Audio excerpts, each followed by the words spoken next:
መነኩሴ ከከተማ ይውጣ። አንተ ዋሽንግተን ዲሲ እየተንደላቀቅ ይውጣ። በርገር እየበላ ጃንክፉን እየበላ ይውጣ። ለምን አትወጣም አንተ? እኔ ከመናፍቃን ከአሕዛብ በላይ ከሰይጣንም በላይ የሚያስፈሩ መነኮሳት ናቸው። ምክንያቱም መነኮሳት መዋቅሩ ቦታቸው ገረገራን ዋልድባ ናት። ከሌዝ ነው መኖር ያለበት ከሌዝ ነው እያል ጊዜያችንን በመናቆር የምንወስደው ከሆነ አይሆንም። ይሄ ነው ከባዱ። የትም ፍጪው ዱቄቱን አንጪው ነው። እግዚአብሔር የት ትኖራለህ አይልም፣ ምን ትሰራለህ ነው የሚለው። በዚህ ልክ መነኮሳት ስርዓትን ለመጣስና ስርዓትም ስለጣስን ደጋረግን ብሎ በዚህ ልክ በዚህ ርቀት ሄደው በዚህ መልኩ ሲያስተምሩ ስመለከት በጣም አዝናለሁ። እነዚህ መነኮሳት ሲመነኮሱ መጽሐፍ መነኮሳትን አልተማሩም፣ ስርዓተ ቤተክርስቲያንን አልተማሩም። ምንም የሚያውቁት ነገር ሳይኖራቸው ለገንዘብና ለገንዘብ ብቻ ብለው ሆዳቸው አምላካቸው ሆኖባቸው በስመ ምንኩስና ሊነግዱ የመነኮሱ መነኮሳት ናቸው እንዲህ አይነት ቃል የሚናገሩት እንጂ ትክክለኞቹ መነኮሳት የት እንዳሉና ምን እንደሚሰሩ ምን እንደሚያደርጉ ገዳም ሄዳችሁ መመልከት ትችላላችሁ። ከዛም ባሻገር መጽሐፍት ላይ መጽሐፍ መነኮሳት ላይ ሕግና ስርዓቱ የት መኖር እንዳለባቸው ምን መብላት ምን መጠጣት ምን መስራት እንዳለባቸው ጭምር ደግሞ በአባቶቻችን ቅዱሳን ታሪክ በአባ አንጦንስ በአባ መቃርስ በአባ ጳኩሚስ እንዲሁም በተለያዩ በአባ ሲኖዳ እንዲሁም ደግሞ በአባ ጳውሊ ታሪክ በቅዱሳን አባቶቻችን ታሪክ መነኮሳት የት መስራት የት መኖር እንዳለባቸው በአግባቡ ጠንቅቀን ተምረናል። መኖር ያቃታቸው እነሱ ናቸው። ስለዚህ ከከተማ ላለመውጣት ክፉ ሰው ለክፋቱ ቃል እግዚአብሔርን ይጠቅሳል መጽሐፍ ቅዱስን ይጠቅሳል እንደሚባለው ለዚህ ክፋታቸው ለዚህ ስተታቸው ስተት አይደለንም ለማለት በዚህ ልክ ሲጓዙ ስንመለከት በጣም እናዝንባቸዋለን። ለዚህች ቤተክርስቲያን በዚህ ሰዓት ችግርና ፈተና የሆናችሁባት ለቤተክርስቲያን እናንተ ራሳችሁ ናችሁ። ከባድ ፈተና አለብን። ስለዛ ፈተና ማውራት ሲጠበቅብን አሁን ስለ መነኮሳት ከተማ መኖር አለመኖር አናውራ ብላችሁ ትናገራላችሁ። ከእናንተ በላይ ፈተና የሆነባት ቤተክርስቲያን ላይ ማን አለ? ስለዚህ የጉዳይ ቀላል ጉዳይ አይደለም። በደንብ ኮፒ ሊንክ ሼር ፖስት እያደረጋችሁ እኚህ መመራችን ደግሞ የሚሉትን ነገር ሰምተን ደግሞ እንመለሳለን። ወደ መመራችን እንለፍ። ግልጽ እንናገር ከተባለ የዚህ ዘመን ትልቁ በሽታ መነኮሳት በቤተክርስቲያን መዋቅር ውስጥ ተሰግስገዋል። እኔ ከመናፍቃን ከአሕዛብ በላይ ከሰይጣንም በላይ የሚያስፈሩ መነኮሳት ናቸው። ምክንያቱም መነኮሳት መዋቅሩ ቦታቸው አይደለም። አንድ መዋቅር ባሳይ በጣም የተሻለ ይመስለኛል። ማለት ቤተክርስቲያናችን እንዴት እንደጠፋች ማሳየት ያስፈልጋል። አጋንንት ምንኩስናውን አበላሹት። ጳጳሳት የሚሾሙ ከመነኮሳት ብቻ። ስለዚህ የሚሾሙ የተበላሸው መነኩሴ ጳጳስ ነው ማለት ነው። ምን ተበላሸ? ቅስና ተበላሸ። ካህኑን የሚሾመው ካህኑን ወደታች የሚሰጠው ክህነቱን ጳጳሱን ቅስናው ሲበላሽ ምን ተበላሸ? ቅስናው ክህነቱ ተታች ክህነቱን አይደለም ህይወቱ ነው። ቅድም እያልኩ ያለው ስለ ህይወቱ ነው። የመንኩስናው ሲበላሽ የቅስናው ህይወት ተበላሸ። ከመነኮሳት ከጳጳሳት የማይጠበቁ ቃላት እንሰማለን። እንደዚህ አይነት በጣም ራሳቸውን አዋርደው ቤተክርስቲያንን የሚያዋርዱ እግዚአብሔር ራሱ በጊዜው ያጸዳቸዋል ብዬ ይጠብቃል። ይጸዳል። ማንኛውም ሰው አይቀርም። ይሄ ታሪክ በግብጾች ታሪክ ውስጥ ይተከሳል። መነኮሳት ከተማ ገብተው በጣም በሚረብሹበት ጊዜ እግዚአብሔር የፋርስ ንጉስ አመጡ መነኮሳትን ብቻ መርጠህ ግደልልኝ ነው። እግዚአብሔር መነኮሳትን ለብቻ ወደ 700 ገዳማት ውስጥ ያሉ መነኮሳትን አርዷቸው ሄዱ። እኔ ታረዱ እያልኩ አይደለም። ብዙዎች መነኮሳትን ትጠላለህ ይሉኛል። እኔ አልጠላም። እኔ ሳይሆን ራሳቸውን ለሚጠሉ ነፍሳቸውን ለሚጠሉ ከተማ ምን ይሰራል? ውስኪ ምን ያደርግለት? የቤተክርስቲያን መዋቅር ውስጥ የተሰገሰገ ሰው መነኩሴ የሆነ ውስኪ እየጠጣ ጥሬ ስጋ እየቆረጠ ይችላል። መዋቅር ውስጥ ወደ አብሰው ካለ ማለትም ከእግዚአብሔር ይልቅ ሆዱን የሚያስከብር ለክርስቶስ የሚያመልኩ ብለው ቅዱስ ጳውሎስ ተናግሯል። ሆዳቸው አምላካቸው ያለ ሰው መዋቅር ውስጥ ካለ መነኩሴ ሆኖ ምንኩስናን የሚያሳፍር ሰው መዋቅር ውስጥ ካለ ሙስና የሚቀበል በገንዘብ የሚገዛ ሰው ካለ ምንፍቅና ያለበት ሰው ካለ እንዴት ነው ምዕመናን እንዴት አድርገን ማስተካከል እንችላለን? እንዴት ነው ምዕመናንን ወደ ሰማያዊ ማዕረግ ማድረስ እንችላለን? በጣም አስቸጋሪ ስለሆነ ለቤተክርስቲያን መዋቅር በተቻለ መጠን ሌሎችም ችግሮች አሉ። ግን እንደው ቀድሞ ይሄ ነገር ቢታሰብበት ለመምህራችን ቃል ሕይወት ያሰማልን። ተስፋ የምናደርጋት መንግስተ ሰማያትን ያወርስልን። ስለዚህ በዚህን ጊዜ ከመነኮሳትና ከቤተክርስቲያን አገልጋይ በላይ ለቤተክርስቲያን ፈተና የሆነባት ምንም ነገር ማንም የለም። ስለዚህ እኛ አገልጋዮች ስርዓት ብንይዝ ቤተክርስቲያን ሰላም ታገኛለች፣ ምዕመናንም ደግሞ በስርዓቱ ታገዝተው ይኖሩ ነበር። ስለዚህ ለቤተክርስቲያን ፈተና ከመሆን ራሳችሁን ብትታደጉና ወደ ነበራችሁበት ዓላማዬ ብላችሁ ወደ ገባችሁበት ወደ ገዳም ተመልሳችሁ እናንተም በስርዓታችሁ ምዕመናንም በህግ በስርዓታቸው ካህናትም ዲያቆናትም ነው ቤተክርስቲያንም በህግ በስርዓታቸው እንዲያገለግሉና እንዲገለገሉ ይሆናል ማለት ነው። ስለዚህ ስርዓት እየጣሳችሁ መዋቅር እየጣሳችሁ እንደፈለጋችሁ እየኖራችሁ የፈለጋችሁትን እየበላችሁ የፈለጋችሁትን እየረገጣችሁ የፈለጋችሁትን እየለበሳችሁ የፈለጋችሁትን እየነዳችሁ መነኩሴ ነኝ ማለት በፍጹም ተገቢ አይደለም። ይሄ ራስን መዋሸት ምዕመኑን ማታለልና እግዚአብሔር ላይ መዘበት ነው የሚሆንባችሁ። ስለዚህ ፈሊጥ አያስፈልግም፣ መላ አያስፈልግም፣ ምንም ምክንያት አያስፈልግም። ይሄ ሁሉ እናንተን ከጥፋተኝነት አያድናችሁም። ስለዚህ ስርዓት ብትይዙና እንደዚህ አይነት ትምህርትም ደግሞ ማስተማር ብታቆመው መልካም ነው ለማለት ነው።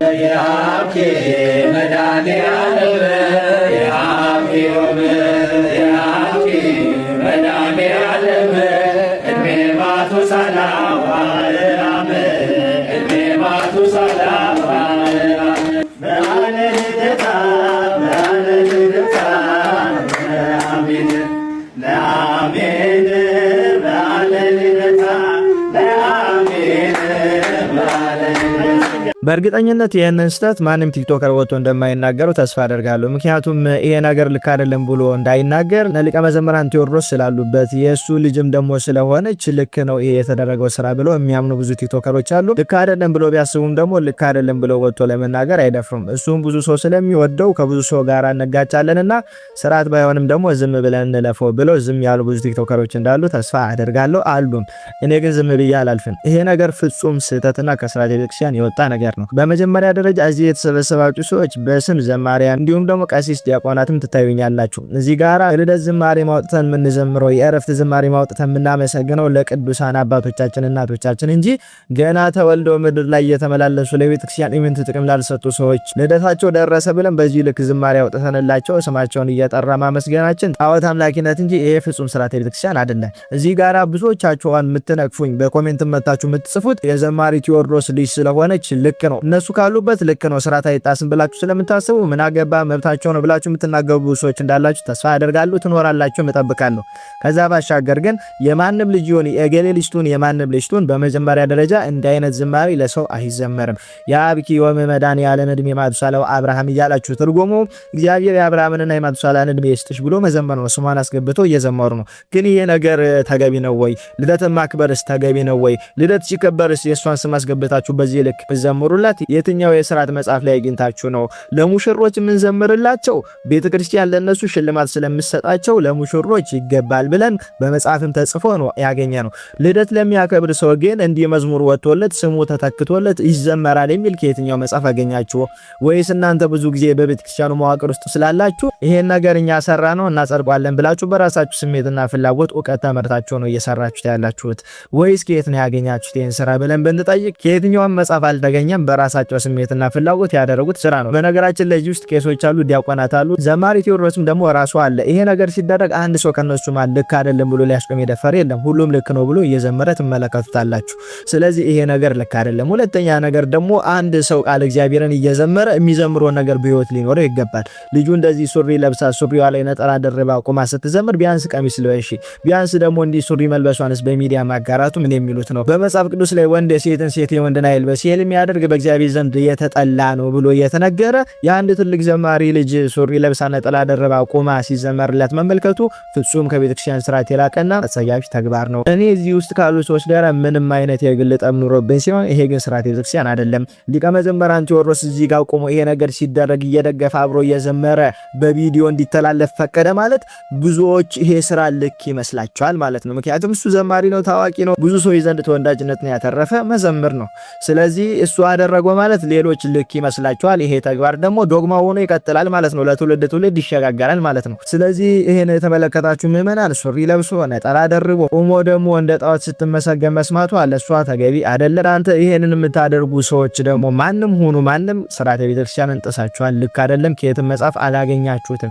ይሄንን ደግሞ አድርጉ ብሎ የሚያዛችሁ ምንም ነገር የለም። ስለዚህ ብዙዎቻችሁ ጥሩ ነው ብላችሁ እየደገፋችሁ እንደነበረ ስላየው ብዙዎቻችሁም ደግሞ ማንም በዚህ ጉዳይ ሊናገር ስላልደፈረ ስርዓት አለመሆኑን ለመናገር ፊት አይተን ባናዳላ መልካም ነው ለማለት ነው። ማንም ያደርገው ማን ሁሉም ከስርዓተ ቤተክርስቲያን በታች ነው። ጳጳስ፣ ፓትርያርክ፣ ቄስ፣ መነኮስ ሁሉም ከቤተክርስቲያን ስርዓት በታች ነው እንጂ ከቤተክርስቲያን ስርዓት በላይ አይደለም።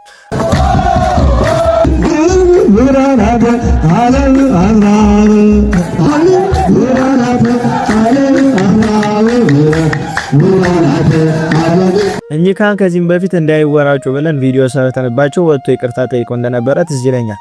ብዙዎቻችሁ ይህንን ቪዲዮ እያያችሁ ዳዊት በታቦተ ጽዮን ፊት እየዘለለ ዘመረ፣ ሜልኮሎች አትንቀፋቸው እያላችሁ ስትናገሩ ሰማውና እንደው ስተት ነበርኩ ልክ አይደለም ብለው ራሳቸው ይቅርታ ጠይቀዋል። ከልባቸው ቢሆንም ካፋቸው መሆኑ አሁን ታወቀ። ስለዚህ ከዚህም በፊት እኚህ መምህር ላይ የተሰራውን ቪዲዮ ይቅርታ የጠየቁበትን ቪዲዮ እናይና አሁን ደግሞ የሥራ ልክ ነው ወይ የሚለውን በዚሁ ደምድመነው እኚህ መምህርን መውሰድ ያለባቸውን ትምህርት እንዲወስዱ ቪዲዮን እስከ መጨረሻው ድረስ ኮፒ ሊንክ፣ ሼር፣ ፖስት እያደረጋችሁ ለሚደርሰው አካል ደግሞ እንድታደርሱልኝ በሎል እግዚአብሔር ስም ጠይቃችኋለሁ። ከዚህም በፊት ወደ ሰራነው ቪዲዮና ይቅርታ ወደ ጠየቁበት መልእክት እንለፍ። ይሄ ሰውዬ ምን እንዳለ ሰምተን እንመለስ። እንግዲህ በኢትዮጵያ ኦርቶዶክስ ተዋሕዶ ቤተክርስቲያን እንግዲህ በዚህ መልኩ ነው አምልኮ የሚቀርበው። ቤተክርስቲያን በፍጹም በዚህ መልኩ እግዚአብሔርን አታመልኮ። ይሄ የግለሰብ ችግር እንጂ የቤተክርስቲያን ስርዓትና አምልኮ አፈጻጸም አይደለም። እንዲሁም በብዛት ቤተክርስቲያንን የማይወክሉ ቤተክርስቲያን ውስጥ ግን የሚገኙ ግለሰቦች አሉ። እነዚህ ግለሰቦች በሚያጠፉት ጥፋትና ስራ ቤተክርስቲያንን ልንወክላትና ልንመዝናት አንችልም።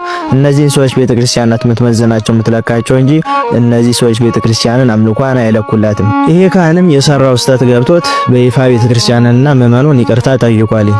ይህን እንቅስቃሴ በሌላ ላይፍ የሚታይ ከሆነ ያለውን ነገር አስተካክዬ ከዚህም ወደፊትም ቢሆን ሌላ ተመልካች እንትን እንዳይል እንዳይሰናከል አስተካክዬ አደርጋለሁ፣ አገለግላለሁ። ስለዚህ እንዳያችሁት ይቅርታ ጠይቆ ነበረ። ይሄ ስራዬም ደግሞ ልክ አይደለም አስተካክላለሁ ብሎ ነበረ። እናንተ ታዲያውን የምደግፏቸውና ልክ ናቸው ብላችሁ የምታወሩት ራሳቸው ልክ እንዳልነበሩ ይኸው በአንደበታቸው ሰምታችኋል ብዬ ተስፋ አደርጋለሁ። አሁንም ቤተክርስቲያን ውስጥ እንደዚህ አይነት መምህራን ብዙ ናቸው። መንፈስ ቅዱስ የሚያወራጭ አይደለም፣ የሚያረጋጋ መንፈስ ነው። መንፈስ ቅዱስ የሚያዘልል የሚያሳብድ መንፈስ አይደለም፣ ጸጥታን ሰላምን የሚሰጥ መንፈስ ነው። ስለዚህ እንዲህ አይነት ድርጊቶችን ወደ መንፈስ ቅዱስ ለማጠጋገት አትሞክሩ። ይሄ ስሜታዊ መሆንና ስርዓተ ቤተክርስቲያንን አለማወቅ ነው እንጂ ልኩን አይደለም። እነዚህ ሰዎች ቤተክርስቲያን ውስጥ እንጂ የሚወራጩት ከበሮ ይዞ የሚዞሩት አላግባብ የሆኑ ድርጊቶችን የሚሰሩት በራሳቸው ስሜት ተነሳስቶ እንጂ መንፈስ ቅዱስ አለብማቸው ወይም ደግሞ መንፈስ ቅዱስ አነሳስቷቸው አይደለም የሚሰሩት። ቅዱስ ዳዊትንም ደግሞ ከእነዚህ ሰዎች ጋር በፍጹም ለማነጻጸር እንዳትሞክሩ፣ ሁሉም ቦታና ልክ ስላለው ማለት ነው። ስለዚህ እኛ አባታውንም ቢያስተካክሉ ይቅርታ የጠየቁት ከልቦት ቢሆን ኑሮ አሁንም ደግሞ ይህን ድርጊት ባልፈጸሙት ነበረ። ሁለተኛ ነገር ደግሞ ሌሎች ቤተ እምነት ላይ ሆነው ይኸው ቤተክርስቲያን ውስጥ እንዲህ ነው እኮ እግዚአብሔርን የሚያመሰግኑት ብሎ በዚህ ሰው አማካኝተው ቤተክርስቲያንን መተቸት የሚፈልጉ ሰዎች አሉና ይህ ሰው ቤተክርስቲያንን አይወክሉም። ሁላችንም ቤተክርስቲያንን አንመዝናትም፣ እኛ በቤተክርስቲያን እንመዝናለን። ስለዚህ ይህን ድርጊት ቢያስተካክሉና በስርዓተ ቤተክርስቲያን ቢመሩ ስርዓትን ይዘው ማለቱን ቢያደርሱ መልካም ነው ላለው ኮፒ ሊንክ ሼር ፖስት እያደረጋችሁ ለብዙዎች አዳርሱ። ለምን በኢንቦክስ አትናገርም የምትሉ ሰዎች ካላችሁ እኔ ኢንቦክስ ላይ ኢንቦክስ የመዞር ግዴታ የለብኝም። በአደባባይ መማሪያ እንዲሆን በአደባባይ ነው መነገር ያለበት። ይሄንን ወቁ። ካህኑ ሯጫው አግኝቻችኋለሁ። እስቲ ወደ ሩጫ እንዴት ገቡ? ወደ ሩጫ ስገባ ገጠር ቤተክርስቲያን አገለግል ነበር። ይልፈታ አምቦ አካባቢ ገጠር ቤተክርስቲያናትን አገለግላለሁ። እንደዚሁ ያገለገልኩ እያለሁኝ አንድ ቀለታ ለቅዳሴ ጠርተውኝ መኪና እየጠበቅኩኝ እያለሁ ረፈደ። መኪና ጠፋና ቅዳሴ ታጎለ። በዚህ ነገር በጣም ተጸጸትኩኝ። እኛ አባት እንደሰማችሁት ካህን ናቸው። ሁለተኛ ነገር ደግሞ ሩጫ ውድድር ይወዳደራሉ። ይሄ ልክ አይደለም ብለው ደግሞ እንዳይወቀሱ ይሄ ሩጫ የጀመርኩበት ምክንያት ምንድነው ብሎ እየተናገሩ ነው። ቤተክርስቲያን ቅዳሴ እየታጎለ ነበርና ያ ቅዳሴ ሲታጎል ለምን ቅዳሴ ይታጎላል ብዬ ሩጬ ቅዳሴ መድረስ ጀመርኩ። በዚህ አማካኝነት የሩጫ ክህሎቴን አውቄ ወደ ሩጫው ዓለም ተቀላቀልኩ ብሎ እየተናገሩ ነው። እና ይሄ ነገር በቤተክርስቲያን ስርዓት ሲዳኝ አንድ ካህን ቁምጣና ቲሸርት ለብሶ በህዝብ ፊት እየታየ ይሄን ሩጫ ውድድር ማድረግ ይጠበቅበታል? በስርዓትስ ልክ ነው ብለን ስንጠይቅ ፈጽሞ ከህግ የወጣና ከቤተክርስቲያን ስርዓት የራቀ ነው። አንድ ካህን ንስሐ ልጆች ያሉት ይቅርና አንድ ዲያቆን የራሱን ሰውነትና ገላ ሌሎች ሰዎች እንዳይወት አይፈቀድለትም። ምክንያቱም ፍትሐ ነገሥት ላይ ካህናት ከልብስ እንዳይራቆቱ ካህናትን ይቅርና ሰዎች ምዕመናን ለራሱ ብቻቸውን እንኳ ቢሆኑ ቤት ውስጥ ራቁታቸውን እንዳይሆኑ ፍትሐ ነገሥት መጽሐፍ ያዛል። ምክንያቱም ብቻን ብትሆን እንኳ ጠባቂ መልአክ አብሮ ስላለ ከልብስ አትራቆት ብሎ አባቶች ይናገራሉ። ስለዚህ አንድ ካህን ደግሞ ፈጽሞ እጅግ የተከለከለ ነገር ነው ራሱን ሰው ፊት ከልብስ አራቁቶ መታየት። ሁለተኛ ነገር ደግሞ ቅዱስ ጳውሎስ ሩጫዬን ጨርሻለሁ ብሎ የተናገረው እንደዚህ አይነት ሩጫ እንዳልሆነ እኔም እርሶም ያውቃሉ። ምክንያቱም ቤተክርስቲያን አሁን በጣም ብዙ ችግር አለባትኝ። ቤተክርስቲያንን ማሻገር የምንችለው ደግሞ ዘመኑን ዋጅተን በዚህ ቅዱስ ጳውሎስ ባለፈበት የሩጫ ሂደት ውስጥ አርፈን ነው። ለቤተክርስቲያን ብለን ታግለን፣ ለቤተክርስቲያን ብለን መከራ ተቀብለን፣ ለቤተክርስቲያን ብለን መከፈል ያለበትን ዋጋ ከፍለን ይሄንን ሩጫ ቤተክርስቲያንን የሚያሻግራት ሩጫ አድርገን እኛም ደግሞ በዛ ትግል ውስጥ ሩጫችንን ፈጽመን እንደ ቅዱስ ጳውሎስ አክሊልን ለመቀበል ነው እንጂ የምንሮጠው የምንታገለው ከዚህ ዓለም የምታዘጋጀው ሜዳሊያና ገንዘብ ለመቀበል አይደለም የምንሮጠው። ይሄ ሩጥ ላይ የምናሸንፈው ገንዘብና ሜዳሊያ አላፊና ጠፊ ነው። በሃይማኖታችን ውስጥ ግን ተጋድለን ትክክለኛው መንገድ ላይ ሆነን ወደኋላ ሳንመለስ ይሄንን ሩጫ ሩጠን ከፈጸምን ማይጠፋና ማይልፍ ክብርን ከእግዚአብሔር ዘንድ እንቀበላለን። ቅዱስ ጳውሎስ በሩጫ መስሎ ያስተማረውም ይሄንን ነው። ስለዚህ እንደ አንድ ካህን ብዙ የሚሮጡበት መንገድ አለ። በዛ በክርስትና ሕይወትና ቤተክርስቲያን አገልግሎት ላይ ብዙ ያልተነኩ ብዙ ሩጫዎች ገና አሉብን። ያንን ሩጫ እንሮጥ። ለዛ ኃላፊነት ነው የታጨነው። ብዙ ኃላፊነቶች እያሉብን ኃላፊና ጠፊ ተራ ነገር ላይ ጊዜያችንን ባናጠፋም፣ ሁለተኛ ከቤተክርስቲያን ስርዓት ውጪ ሆነን እንደዚህ ራቁታችንን ቁምጣና ቲሸርት ለብሰን ህዝብ ፊት ባንታይ መልካም ነው። እርሶ የጌታን ቅዱስ ስለሆነ ክቡር ደሙን የሚፈትቱ ክቡር ሰው ኖትኝ። እንኳን ለኛ ለካህናት እንኳን ለኛ ለዲያቆናት ይቅርና አንድ ምዕመንም እንዲህ ብሎ መታየት ተገቢ እንዳልሆነ መጽሐፍት ይናገራሉ። ስለዚህ ይሄ ስራ ተገቢ አይደለም። ብዙ የምንሮጠው የመንፈሳዊ አገልግሎት ሩጫዎች አሉብን።